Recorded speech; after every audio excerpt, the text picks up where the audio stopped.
Les damos la cordial bienvenida a este espacio de reflexión. Hoy celebramos la fiesta de Cristo Rey, del Rey del Universo. Es una solemnidad que nos prepara en este tiempo especial que ya prácticamente terminamos el ciclo A y damos inicio a un nuevo tiempo que la próxima semana ya estaremos celebrando. Así que vamos arriba ese ánimo, le vamos a poner todo el ánimo, el empeño para que esta semana y esta celebración sea de lo mejor, poniéndonos en las manos de Cristo Rey, el Rey de nuestra vida, el Rey de nuestros hogares. Del Evangelio según San Mateo. En aquel tiempo Jesús dijo a sus discípulos: Cuando venga el Hijo del Hombre rodeado de su gloria, acompañado de todos sus ángeles, se sentará en su trono de gloria. Entonces serán congregadas ante él todas las naciones, y él apartará a los unos y a los otros, como aparta el pastor a las ovejas de los cabritos, y pondrá las ovejas a su derecha y los cabritos a su izquierda. Entonces dirá el Rey a los de su derecha: Vengan, benditos de mi Padre, tomen posesión del reino preparado para ustedes desde la creación del mundo, porque estuve hambriento y me dieron de comer, sediento y me dieron de beber, era forastero y me hospedaron, estuve desnudo y me vistieron, enfermo y me visitaron, encarcelado y me fueron a ver. Los justos contestaron entonces: Señor, ¿cuándo te vimos hambriento y te dimos de comer, sediento y te dimos de beber? ¿Cuándo te vimos de forastero y te hospedamos, o desnudo y te vestimos? ¿Cuándo te vimos enfermo o encarcelado y te fuimos a ver? Y el Rey les dirá: Yo les aseguro que, cuando lo hicieron con el más insigne o el más insignificante de mis hermanos, conmigo lo hicieron. Entonces dirán también a los de la izquierda: Apártense de mí, malditos, vayan fuera al fuego eterno, preparado para el diablo y sus ángeles, porque estuve hambriento y no me dieron de comer, sediento y no me dieron de beber, era forastero y no me hospedaron, estuve desnudo y no me visitaron, enfermo y encarcelado y no me visitaron. Entonces ellos le respondieron: Señor, ¿cuándo te vimos hambriento, sediento, forastero, desnudo, enfermo o encarcelado, y no te asistimos? Y él le replicará: Yo les aseguro que cuando no lo hicieron con uno de aquellos más insignificantes, tampoco lo hicieron conmigo. Entonces estos irán al castigo eterno, y los justos a la vida eterna. Palabra del Señor. Gloria a ti, Señor Jesús. Vengan, benditos de mi Padre, nos dice la liturgia de hoy. Y sin lugar a dudas es una de las cuestiones más arduas que se plantea la teología y el pensamiento en general. Es la cuestión de la teodicea, esto es, el tratar de conciliar la idea de Dios, a quien definimos como el único bueno y todopoderoso, con la perenne presencia del mal y del dolor en la creación, como lo dice Pablo a los romanos. Gime como con dolores de parto. Para algún teólogo, esta tarea, tanto desde una perspectiva más teísta como desde la perspectiva más racionalista, se torna imposible, afectando negativamente a la fe en Dios, que queda cuestionado e injustificado. Pero inmediatamente el cuestionamiento de Dios, que deja impasible la experiencia del mal y del dolor, que se metaboliza en una antropodicea, esto es ahora a quien toca responder y justificarse, es al hombre. En este sentido, Nietzsche declara la muerte de Dios y exalta al hombre, al superhombre, como ser fuerte y dominante ante la adversidad. El hombre se salva a sí mismo.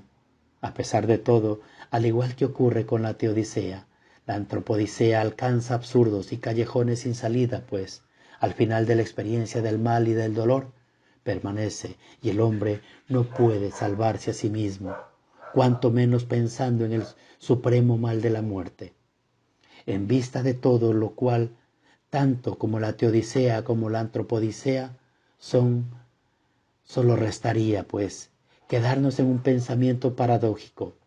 Pero merece tener en cuenta que lo paradójico no significa sin sentido, Así el pensamiento cristiano primitivo, la teología de los grandes concilios, resultó precisamente paradójico para que no perdiéramos el sentido de los dilemas teológicos.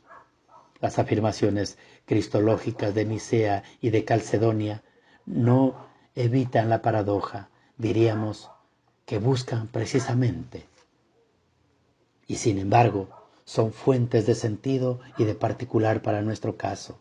Jesucristo, Dios y hombre, dos naturalezas en una sola persona, sin división ni confusión en un lenguaje, sin duda paradójico, pero que afirma el sentido soteriológico de la salvación, que ni la teodicea ni la antropodicea pueden racionalizar, ni menos ofrecer más allá de un acto de especulativo.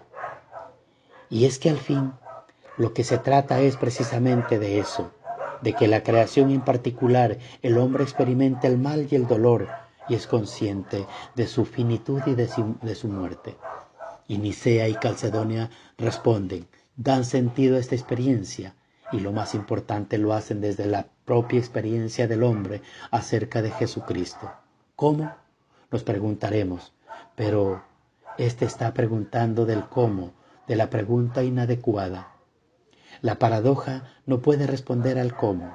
Por eso es importante escoger bien la pregunta y cómo sostiene Bonhoeffer. La pregunta que aquí cabe y da sentido no es cómo, sino quién. ¿Quién es Jesucristo? Respondiendo a esta pregunta desde la experiencia personal, comunitaria e histórica. Es como rompemos el círculo vicioso en que nos atrapa la teodicea y la antropodicea. Y sobre todo nos abrimos a la responsabilidad de la salvación del mal, el dolor y de la muerte, que es el mismo Dios que experimenta en Jesucristo, Dios y hombre, hombre y Dios. ¿Quién es pues es Jesucristo? La liturgia de hoy en sus lecturas nos presentan a modo de respuesta, tres epítetos que califican y definen a Jesucristo, a saber, pastor, juez y rey. Como pastor, ¿quién sino un verdadero hombre que ha transitado por los caminos de este mundo con sus propios pies, que ha experimentado el itinerario del caminar humano en la tierra, que ha sufrido los rigores del clima, las piedras del camino, que han conocido la sed del caminante, puede guiar a otros hombres por la vía de la configuración de la vida del hombre? Pero ¿quién sino el verdadero Dios puede no solo conocer y orientar, sino el ser mismo camino que lleva a la vida? Como juez, ¿quién sino el verdadero hombre que ha experimentado en su ser, en su carne, el dolor y el sufrimiento de la carne, que ha vivido el mal como existencial, que ha sido tentado en su misma realidad, puede juzgar la existencia de un hombre?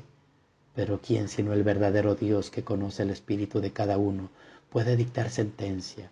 ¿Y quién sino el verdadero Dios puede juzgar y sentenciar al mal mismo y la muerte misma? ¿Y quién sino el verdadero Dios puede salvar? Como rey, ¿quién sino el verdadero hombre que sabe que ha de morir, que se sitúa en la plenitud de sus posibilidades, que mira a su horizonte y encuentra con la muerte, que es el mismo que se coloca el primero ante el enemigo, puede llevar animosamente en sus hombros la batalla entre el bien y el mal, que no es sino la definitiva batalla del hombre y de la vida frente a la muerte? Pero ¿quién sino el verdadero Dios, el Dios del bien, el Dios de la vida, puede asegurar la victoria frente al mal y frente a la muerte? Ya el Nuevo Testamento aplica el título también a Jesús. Los pastores de la Tierra Santa en tiempos de Jesús llevaron a pastar rebaños mixtos, compuestos de ovejas y de cabras. Al atardecer los separaban para que las ovejas duerman en el sereno, mientras las cabras preferían ponerse bajo cobijo. En nuestro texto las ovejas representan a los elegidos, porque sollan de mayor valor económico que las cabras, y también por su color blanco, que a menudo en la Biblia significan salvación. Para que podamos reflexionar, ¿cuál será el criterio de separación que usa Jesús? ¿Quiénes son los hermanos los más pequeños con la que Jesús se identifica.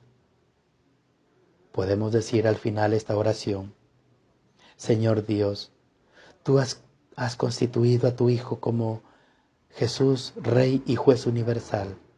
Él vendrá al final de los tiempos para juzgar a todas las naciones. Abre pues nuestros corazones para saber acogerlo en el hoy de nuestras vidas, para ser por Él escogidos en la eternidad del cielo. Te lo pedimos por el mismo Cristo nuestro Señor. Amén. Gloria al Padre, al Hijo y al Espíritu Santo, como era en el principio, ahora y siempre, por los siglos de los siglos. Amén.